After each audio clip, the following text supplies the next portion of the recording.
समझाना है। Axiom 6.1, if a ray stands on a line then sum of two adjacent angles so formed is 180 degree. ये formula है axiom 6.1, 6.2, it is like as formula, और इन्हीं का प्रयोग करके, इन्हीं की हेल्प से थ्योरम या क्वेश्चन सॉल्व किए जाते हैं। देखिए, ए ray stands on a line, इसका मतलब कुछ इस तरीके से होता है कि ये एक लाइन है और इसके ऊपर एक रे है। If A ray stands on a line, मान लीजिए कि ए बी एक लाइन है और ओ सी एक रे है। दिस इज़ गिवन, तो ये कह रहा है कि अगर ऐसा होता है then sum of two adjacent angles so formed is 180 degree. इसका मतलब ये जो एडजेसेंट एंगल है 1 और 2, इनका सम 180 डिग्री होगा। ये एग्जियम 6.1 कह रहा है। अच्छा, इसको हम लोग लीनियर पेयर एक्सियम भी कहते हैं, लीनियर पेयर एक्सियम भी कहते हैं, क्योंकि एडजेसेंट एंगल का सम हमेशा 180 डिग्री नहीं होता है। लीनियर पेयर का सम 180 डिग्री होता है, इसलिए इस एक्सियम को हम लोग लीनियर पेयर एक्सियम भी कहते हैं। Next, axiom 6.2, if the sum of two adjacent angle is 180 degree. कह रहा है कि अगर दो एडजेसेंट एंगल का सम 180 डिग्री है, then the non common arms of the angles forms a line. तब कह रहा है कि आपका ये जो नॉन कॉमन आर्म्स हैं, देखिए इसको कहते हैं कॉमन आर्म, और ये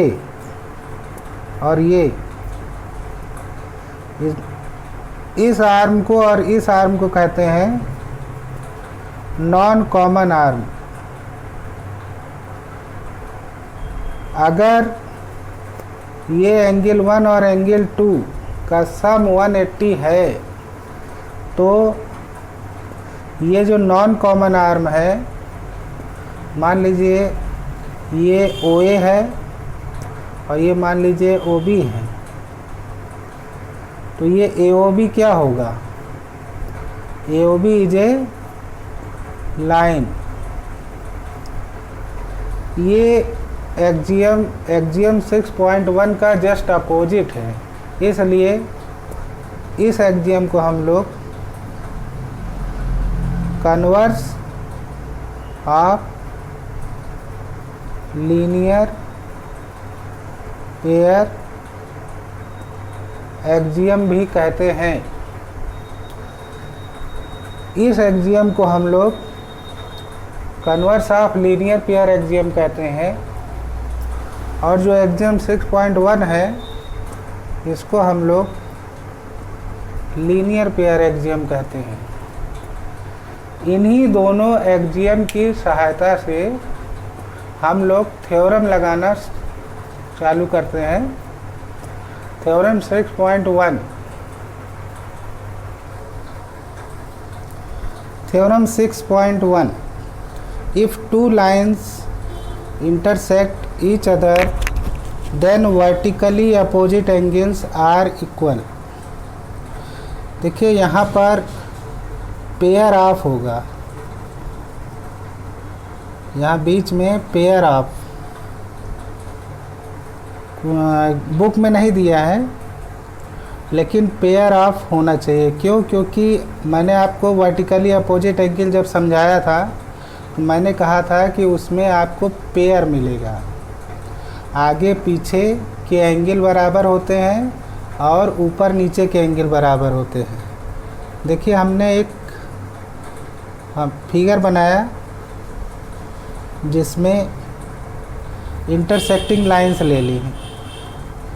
मान लीजिए एक इंटरसेक्टिंग लाइन का नाम AB है, दूसरे इंटरसेक्टिंग लाइन का नाम CD है, और ये जहाँ इंटरसेक्ट कर रही हैं वो पॉइंट O है। तो इधर वाला जो एंगल 1 है, इधर वाला एंगल जो 2 है, ये बराबर होगा, ये आपको प्रूफ करना है इसमें। और जो ऊपर वाला एंगल 3 है और जो नीचे वाला एंगल 4 है, ये भी बराबर होगा, प्रूफ करना है। तो इसमें गिवन क्या है? फिगर में गिवन क्या है? If two lines intersect each other, इतना गिवन है। और then vertically, then pair of vertically opposite angles are equal, ये आपको प्रूफ करना है। तो गिवन में क्या लिखेंगे? टू लाइन्स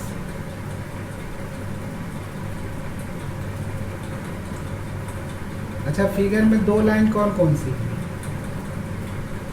ये भी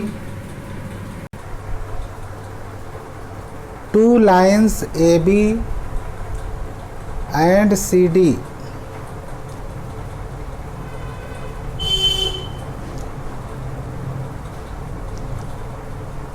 intersects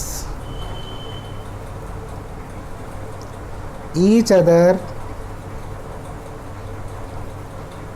अच्छा, कहाँ पे इंटरसेक्ट कर रही हैं? एट पॉइंट O पर इंटरसेक्ट कर रही हैं। तो प्रूफ क्या करना है? यहाँ दो चीज़ प्रूफ करना है। Pair of vertically opposite angles are equal. तो यहाँ दो पेयर आपको मिलेंगे, एक एंगल 1 एंगल 2 के बराबर है, इसको प्रूफ करना है। एंगल 3 एंगल 4 के बराबर है, इसको प्रूफ करना है। तो प्रूफ करते समय हम ध्यान देंगे कि हमारे फिगर में देखिए हम टिक लगा रहे हैं, ये रे और ये रे और ये 3 रे हमको लेनी है, और तीनों रे को लेकर के हमको सॉल्व करना है। तो सबसे पहले क्या लिखेंगे? सिंस ए रे OA stands on line CD। थोड़ा ध्यान दीजिए कि ये रे किस लाइन पर खड़ी है। ये जो रे है OA, ये किस लाइन पर खड़ी है? रे OA तुम्हारा CD लाइन पर खड़ी है। तो ऐसे करने पर आपका दो एडजेसेंट एंगल्स कौन से मिल रहे हैं? सॉरी, 1 और 3 मिल रहा है, 1 और 3 मिल रहा है। तो इसका मतलब इन दोनों का सम 180 होना चाहिए। तो हम यहाँ लिखेंगे therefore angle 1 plus angle 3 equal to 180 degree, और इसको इक्वेशन 1 मान लेंगे। और यहाँ लिख लेंगे ये क्या है? लीनियर पेयर एक्सियम है। जैसे हमने ये रे लिया है वैसे ही अब हमको ये वाला रे लेना है। अगर हम रे ओडी लेते हैं, रे ओडी लेते हैं तो ये किस लाइन पर खड़ी है? रे ओडी आपका ए बी लाइन पर खड़ी है। तो यहाँ पर एडजेसेंट एंगल कौन कौन से मिल रहे हैं? एक एंगल 3 मिल रहा है और एक एंगल 2 मिल रहा है। तो इन दोनों का सम 180 होगा। तो जो चीज़ हमने लिखा है यही चीज़ अब हम रे ओडी के लिए लिखेंगे। कैसे लिखेंगे? लिखेंगे अगेन सिंस ए रे ओडी, रे हमेशा ऐसे लगाया जाता है, stands on line A B, A B के ऊपर दोनों तरफ एरो रहेगा।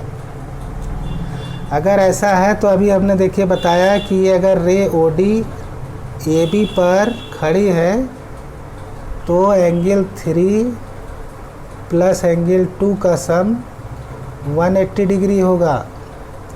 इसको हम इक्वेशन 2 मानेंगे। और प्रॉपर्टी इसकी क्या लिखेंगे? लीनियर पेयर एक्सियम लिखेंगे। इसी तरीके से एक बारी और लेंगे ओ बी के लिए। अगेन सिंस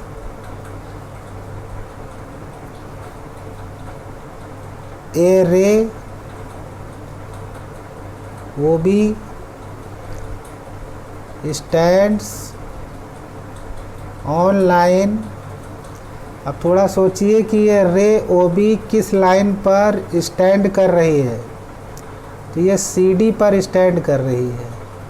रे ओ बी किस पर स्टैंड कर रही है? सी डी पर, इसलिए यहाँ पर सी डी लिखेंगे। अब यहाँ एडजेसेंट एंगल कौन कौन से हैं? 2 है और 4 है, 2 और 4, इसलिए दोनों एंगल का सम 180 डिग्री होगा। तो हम लिखेंगे angle 2 plus angle 4 equal to 180 degree.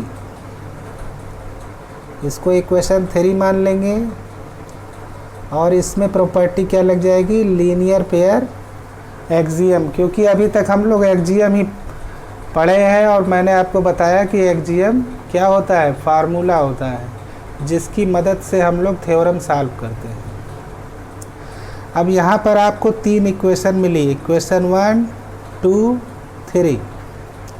तो ध्यान दीजिए, एक बार आप लेंगे from equation 1 and 2 we get, और एक बार आप लेंगे from equation 2 and 3 we get. तो सबसे पहले हम इसको देखते हैं। इक्वेशन 1 क्या है? 1 + 3 इक्वल टू 180 डिग्री। और इक्वेशन 2 क्या है? 3 + 2 इक्वल टू 180 डिग्री। तो बेटा ये भी 180 के बराबर है और ये भी 180 के बराबर है। इसका मतलब ये हुआ कि एंगल 1 प्लस एंगल 3, ये आपका एंगल 3 प्लस एंगल 2 के बराबर होगा। ये चीज़ और ये चीज़ आपस में बराबर हो, तो 3 3 कट गया, तो क्या आया? So angle 1 equal to angle 2। तो देखिए ये हमको प्रूफ करना था। अब यहाँ पर देखिए इक्वेशन 2 और 3 लेना है, तो इक्वेशन 2 भी 180 के बराबर है और इक्वेशन 3 भी 180 के बराबर है। तो इसका मतलब कि एंगल 3 प्लस एंगल 2 और एंगल 2 प्लस एंगल 4 ये बराबर होगा। तो यहाँ पर अगर एंगल 2 काट देते हैं तो यहाँ लिखेंगे so angle 3 equal to angle 4। तो इस तरीके से दूसरा पेयर भी हमको बराबर मिल गया। जब जो हमें प्रूफ करना है हमें मिल जाए तो उसको हम लोग बॉक्स बना करके दिखा देते हैं। इससे क्या होता है कि बोर्ड एग्ज़ाम में टीचर यह देख करके नंबर नहीं काटता है। Hence proved. बच्चों कोई भी थ्योरम सॉल्व करो तो सफाई का ज़रूर ध्यान दो, क्योंकि देखिए मैथ उसी की अच्छी होती है जो सफाई का ध्यान दे। मैथ में फिगर एकदम स्पष्ट होना चाहिए। राइटिंग थ्योरम आप सॉल्व कर रहे हो तो एक एक स्टेप ऐसे लिखना चाहिए कि टीचर को पूरी तरीके से अपना कॉन्सेप्ट